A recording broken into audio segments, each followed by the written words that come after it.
नमस्कार, आदर्श हिमाचल पर आपका स्वागत है। आइए नजर डालते हैं आदर्श हिमाचल के बुलेटिन पर।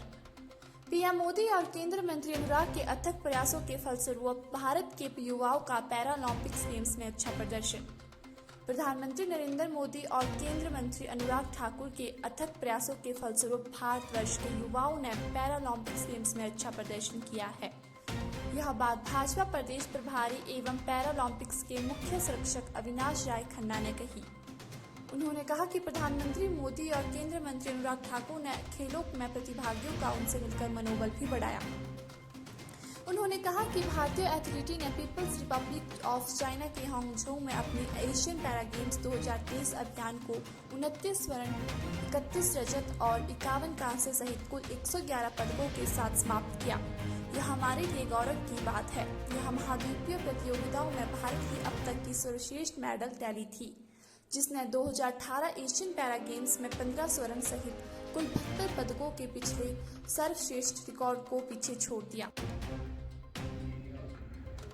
हिमाचल प्रदेश की वर्तमान सरकार, जो श्री सुखविंदर सिंह सुक्खू जी के नेतृत्व में चल रही है, वो लगातार पिछली भारतीय जनता पार्टी की सरकार के द्वारा लिए गए निर्णयों को पलटने के काम में जुटी हुई है।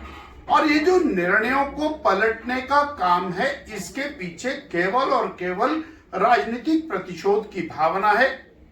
और ये जो कामों को बंद करने का सिलसिला चला है, इससे हिमाचल प्रदेश के जनमानस को बहुत हानि हो रही। स्कूलों को बंद करना, कॉलेजेस को बंद करना, पटवार सर्कल्स को बंद करना, नायब तहसीलदार का ऑफिस है, एसडीएम का ऑफिस है, एक्सीएन, पीडब्ल्यूडी, आईपीएच, तरह तरह के जो कार्यालय खुले हुए हैं, चले हुए हैं, जनता को लाभ दे रहे हैं, ऐसे लगभग 1,500 संस्थानों को बंद करने के बारे पिछले 1 साल के अंदर एक भी उत्तर वर्तमान सरकार ने नहीं दिया है। और ये सिर्फ और सिर्फ इसलिए क्योंकि वो भारतीय जनता पार्टी की जयराम ठाकुर सरकार ने वो शुरू किए हैं, इसलिए उनको बंद किया जा रहा है। पर हिमाचल की जनता इससे परेशान है और उनके हकों के ऊपर डाका।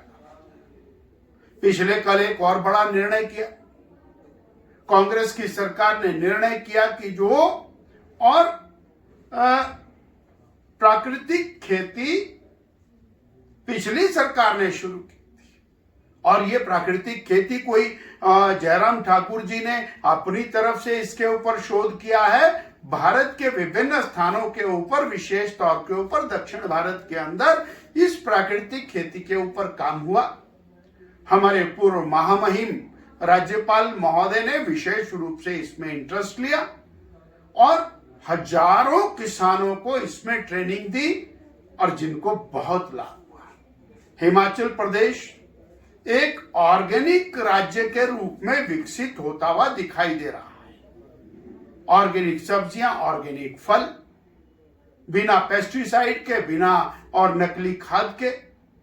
परंतु वर्तमान सरकार ने, कांग्रेस की सरकार ने प्राकृतिक खेती और संपन्न किसान योजना, इसको बंद करने का जो निर्णय लिया वो दुर्भाग्य। हजारों किसानों को इससे नुकसान होने वाला है। और अभी गोबर से, गोमूत्र से बनने वाली खाद, उसको बंद करने का औचित्य क्या है? और वो साइंटिफिकली प्रूवन है। महामहिम पूर्व राज्यपाल महोदय ने पार्लियामेंट के अंदर संबोधन दिया, गुजरात के अंदर इस प्राकृतिक खेती को शुरू किया। दक्षिण भारत में आर्लेकर जी इसको पहले से ही चला रहे हैं। आज हिमाचल के अंदर बंद करना नितांत दुखदायी है। भारतीय जनता पार्टी इसकी कड़े शब्दों में निंदा करती है।